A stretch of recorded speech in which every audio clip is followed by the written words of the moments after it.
Good day everyone. Now we would like to present about our assignment in subject BWFF3113 Ethics and Governance Semester A211. Our group member have EVELYN Lee Ching, EMANUEL Wen, Li Hui, Lim Jun and AMELIA KWOK Hui. I am Li Hui with my metric number 279506. Now I would like to present about our introductions. Now I would like to share about the company that we choose in this assignment. We choose the company from consumer, product and service sectors, and the subsector is food and beverage. The companies that we choose are Nestle Berhad, Spritzer Berhad, Fraser and Neef they call F&N, Hapsing Berhad, and lastly is Dutch Lady Berhad. First, I would like to share about Nestle Berhad. Nestle journey began in 1866, and Nestle creating first share value company strategy and proclaimed the Nestle Cocoa plans and Nescafe plans. For Hapsing began in 1958 as a joint effort by 4 siblings. Their main organization is in wafer, especially cream wafers. For Spritzer fabricates and appropriates unadulterated water, shining regular mineral water, refining water, bubbly natural product, enhanced beverage, useful beverage, perform honorably and bundling bottles. In another hand, F&N are one of the area's most grounded and renowned homegrown organizations. They with experience and a remarkable presence in the food and beverage, and also publishing and printing ventures. For Dutch Lady was established just in 1963, and Dutch Lady have recognized their consumers' altering lifestyles and changed to more likely supply their nourishment wants for a long time. Now, I would like to share about corporate culture for missions in each company. For Nestle company, Nestle is the good food, good life foods and refreshment organizations. It implies that they generally believe that the force of foods that they produce is to upgrade everyone's life. The reason that Nestle takes on this is to open the force of food to improve the natures of everybody's life today as well as for others' ages that is coming. Besides, Hapsing's missions has a bit similar to Nestle, which is to give clients fantastic and nutritious breads, rolls, treats, bites, and refreshments. Moreover, Spritzer mission is different from Hapsing's. Go Nature Go Spritzer has forever been the Spritzer organization's point. Also to turn into a tough and secure food and drink that we call food and beverage planners in the Asian region is the mission that F&N needs to accomplish. Lastly, Dutch Lady objective explanation is solidly stronger. Now, I would like to share about the corporate culture with visions and value for each company. For Nestle to be a leading competitive nutrition, health and wellness company that delivering improved shareholder value by being a preferred corporate citizen, preferred employer, preferred supplier selling preferred products. And besides that, Hapsing is to be a leading multinational organization in biscuits, cookies and snacks and also the beverage mix. Manufacture and distribute quality, delicious, reliable and consistent product are the value that Hapsing's always adopted. For Spritzer is to be recognized and respected as the premier and the best bottled water producer. They deliver great long-haul esteem creation for their partners. F&N is to be a stable and sustainable food and beverage leader in the Asian regions. Ensure that the F&N's exercise impact each part particularly financially and ecological. And lastly, for Dutch Lady, nourishing Malaysians with quality dairy nutrition to help them move forward in life is one of the visions that Dutch Lady adopted. And guarantee to supportable advancement in their market, the climate, the adjoining network, and the working environment is very important for them. The second content that I want to share about in this assignment is ethical safeguards and virtuous values. For Nestle business procedures have been guided by integrity, honesty, procedural fairness, and complete compliance with all applicable law from the company inceptions. And besides that, Hub-Sync's employees are not permitted to participate in any commercial activity that is incompatible with or detrimental to the purpose of Hub-Sync's. Integrity, trustworthiness, openly confronting one another, and respect are 4 basic characteristics that Spritzer Company has instilled in its workers. In addition, F&N, collaborative corporate cultures, and implementing a comprehensive personal management plan based on the group global values and the 7 modules for strategic human capital transformations. And lastly, Dutch Lady. Dutch Lady's employees are legally obligated to follow the Compass Codes of Business Ethics. Hello everyone, my name is Lim Jun, metric number 279646. So I would like to present about the whistleblowing policy and anti-bribery or anti-corruption policies of the companies. Most of the companies hold different kinds of whistleblowing policy in order to prevent any misconduct from happening. However, there are some similarity in terms of their confidentiality and safeguards in different companies. First of all, Nestlé upholds its commitment to a strong compliance culture through the Nestlé Corporate Business Principle Report. They establish a compliance reporting system which is tell us or speak up, and it helps to reduce the number of unethical activities since employees, suppliers, as well as third parties are able to report any non-compliance issue to the Business Ethics and Fraud Committee. Moving to Hub-Sync's, we can see that employees or outside parties are allowed to lodge misconduct to the Audit Committee and Board of Directors of Hub-Sync's Group. Whistleblower can lodge complaints through email, which will be investigated by both chairperson of Audit Committee and the members of Audit Committee as well. For Spritzer, that adopts the Whistleblower Protection Act 2010 by the Board of Directors. On the other hand, F&N includes a scope of policy in their report, which is applicable to all its subsidiaries and related companies as well. While for Dutch Lady, that adopts a whistleblowing policy that was also quite similar with Nestlé Company, which is speak up and it functions as a medium for employees and stakeholders to report any suspicions of wrongdoing. So from my point of view, Spritzer has the most well-defined yet complete whistleblowing policy. It's due to the reason that the company includes Whistleblower Protection Act 2010 from the year 2015. It is important as it helps in protecting the whistleblower from any discrepancy effects of disclosure. On the other hand, Hub-Sync and F&N both indicate the date on which their policy will review or any policy changes, while Nestlé and Dutch Lady adopt a less complete framework in their whistleblowing policy. Moreover, Nestlé has reported about 8 non-compliance complaints in the year 2020, and all of the companies will ensure that the identity of the whistleblower will be kept anonymous and safeguarded at all times. Anti-bribery or anti-corruption policy is needed by every company since a company will suffer from a major loss if corruption happens within its walls. Nestlé enhanced its internal process of the anti-corruption procedure through the adoption of Malaysia Anti-Corruption Commission Act 2009. Besides that, Nestlé also provides training programs to their directors and employees as well. For example, the Anti-Bribery and Corruption Awareness Training and Anti-Corruption Gifts and Entertainment. Hub-Sync and subsidiary operate with integrity through compliance with the Malaysia Anti-Corruption Commission Act 2009, which avoids bribery and corruption practice in their daily operation. Furthermore, the Anti-Bribery and Anti-Corruption Committee is responsible for conducting risk assessment regularly and reviewing the suitability of the anti-bribery and anti-corruption policy from time to time. On the other hand, Spritzer will examine and update its policy before recommending it to the board for approval. Same as other companies, Spritzer also prohibits all types of corruption activity in the company. For F&N, all staff need to comply with anti-bribery and anti-corruption policy, generally also known as ABC policy in their business activities. Moreover, F&N has a no-gift policy in place since they recognize that any gift might be distinguished for corruption purposes. Dutch Lady conducts anti-bribery and anti-corruption policies, which is known as Compass. It acts in setting a standard from all employees in the company. Dutch Lady established a doing honest business policy, which must be obeyed by the director and employees. The company has also taken several actions to ensure that its policy is in compliance with Section 17A of Malaysia Anti-Corruption Commission Act 2009. Aside from that, all of the employees will be given training every 2 years. To conclude, Nestlé Hapseng, FNN, and Dutch Lady uphold the same anti-bribery and anti-corruption policy, which is Malaysian Anti-Corruption Commission Act 2009.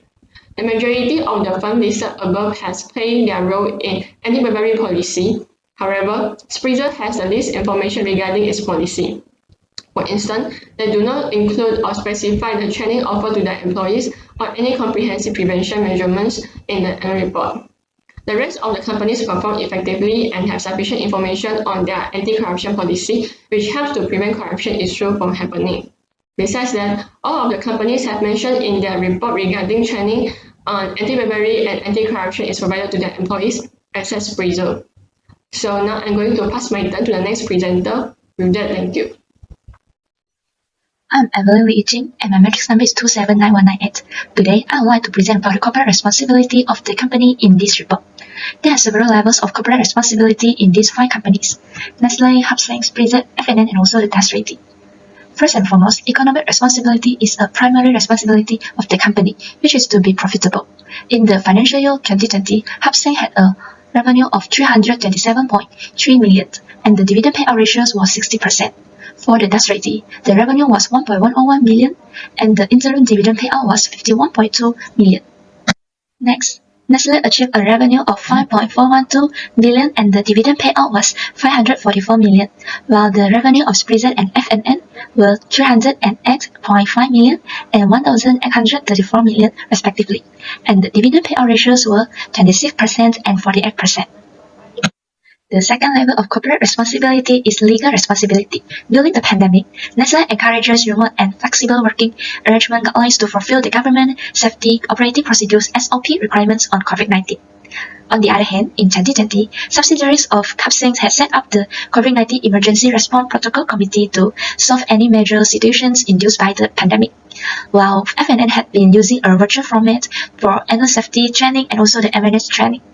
For the Dutch Lady to adapt the impact of COVID-19 on the businesses, the company created a comprehensive work-from-home arrangement. Besides that, one similarity amongst Hapseng, Spreezer, and also the FNN relates to the safety system. These 3 companies conduct the management plan for health and safety through occupational health and safety. Otherwise, Nestle had established a database named Safety, Health, and Environment Performance Monitoring to keep track of their safety and health record.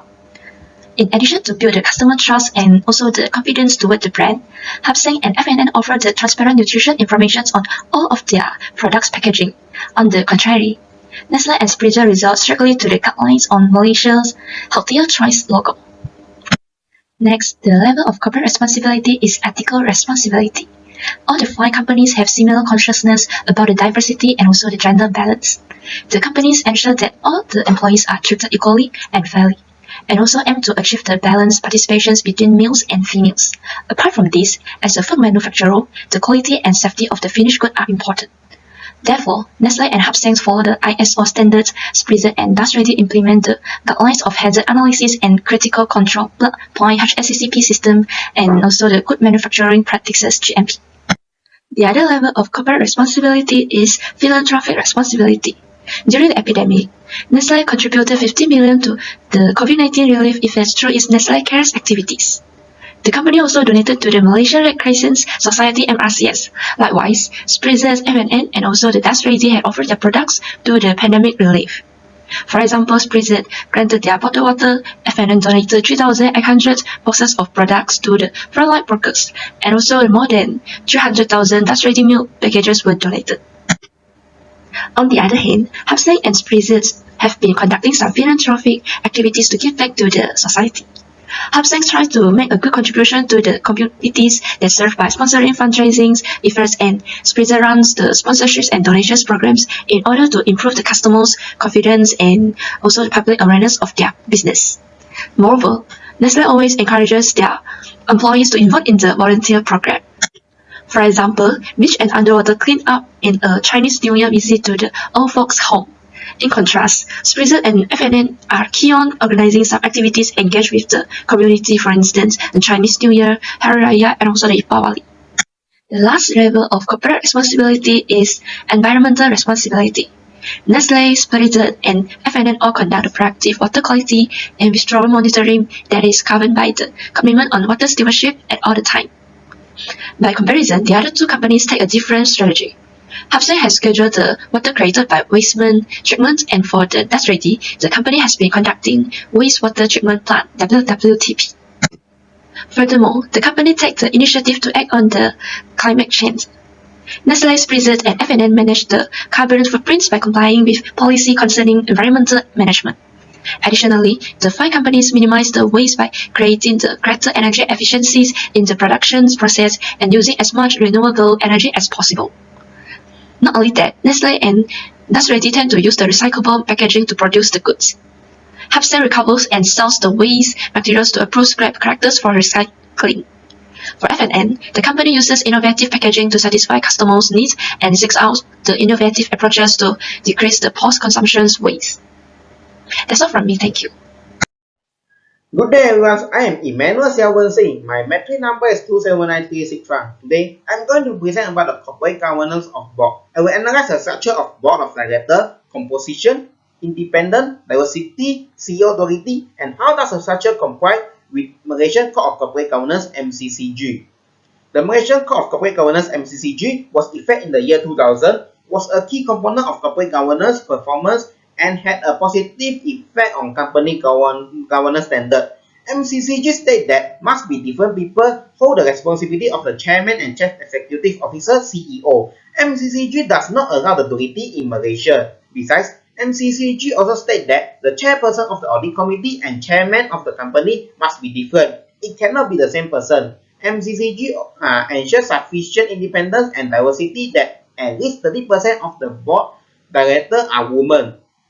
The first company we choose is Nestlé. We can see that Nestlé have fulfilled all the requirements of the MCCG. The chairman of Nestlé is Tan Sri Dato Sri Syed Anwar Jamaluddin. He is a Malaysian, where the CEO are Juan Aranos, which came from Spain. On the other hand, Dato Muhammad Rafiq Shah, the chairman of the audit committee. The chairperson of the audit committee and the board of Nestlé are different people. Nestlé has applied the requirement of an independent director on the board. They have 7 members inside the board, and the bulk of them are independent directors. Last but not least, Nestlé have fulfilled the diversity policy of MCCG that the board must have at least 30% women. 3 out of 7 members of the board are women, which represent the 43% of the board. The second company we choose is Hapseng. We can see that Hapseng have fulfilled the requirement except the sufficient independence. The chairman of the Hapseng is Dato K. Chu Ko, while the CEO is Mr. Kuo Chu Song. The head of the audit department and the president of board is different people. The chairperson of the audit committee is Puan Norita binti Jaafar, which is not the same person with the chairman of the board. Hapseng don't have the sufficient independence but fulfill the diversity of 30% of female. The corporate has made the gender diversity a part of the company culture with 1 out of 3 of its board are made up of people from different genders and ethnic.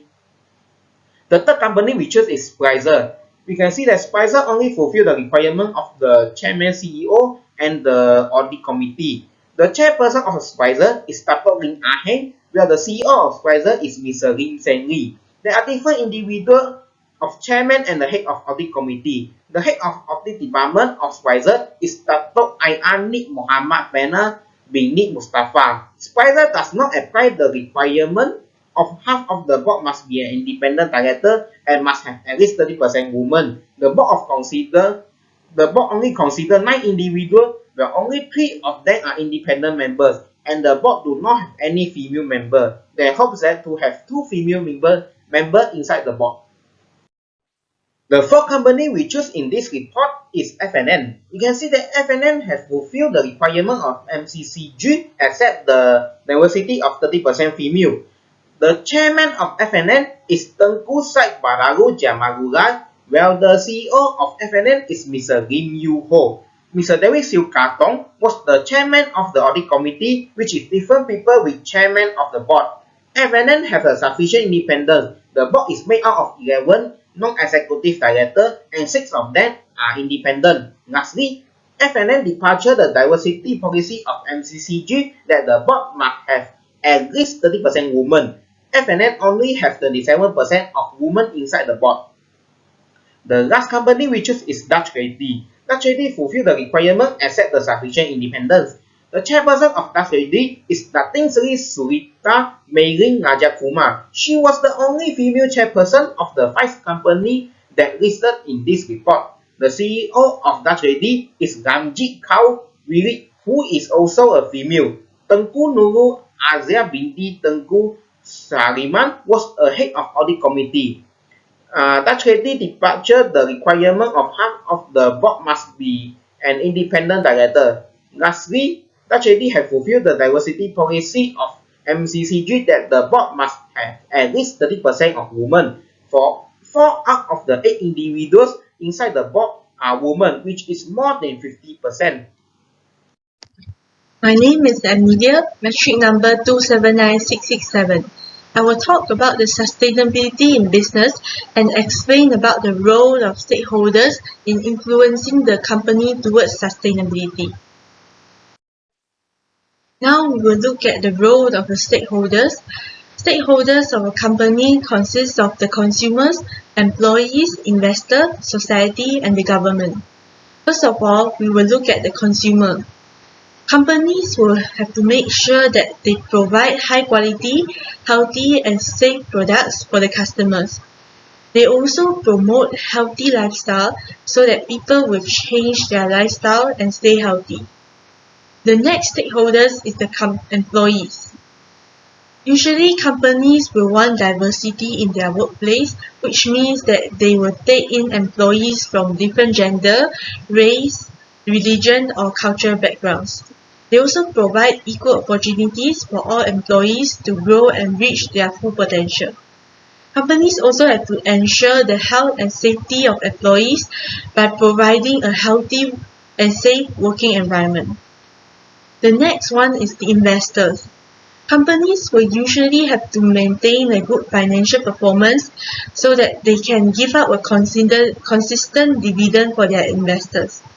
They also have to be transparent and accountable for all the information given to their shareholders.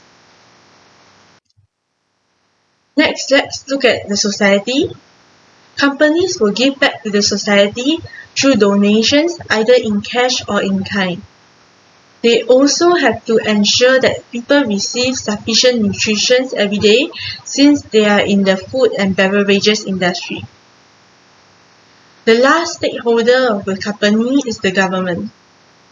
Companies will have to obtain local and international certification, especially for the companies in the food industry, for their food safety standards. They also have to get the recognition from the Ministry of Health. Now I will give a conclusion on our analysis on the 5 companies based on their governance structure and ethical principles. So for the governance structures, all the companies have a different individual for their chairman and CEO, and most of them have independent directors for half of their board of directors and more than 30% of females in their board of directors. So in conclusion, these companies mostly meet the Malaysian Code of Corporate Governance requirements, which means that they can be accepted. Next is the ethical principles of the company. Most companies will promote integrity, fairness, honesty, and respect in their company culture. They will want to build a healthy working environment for all employees. They also will not tolerate any sorts of discrimination or sexual harassment.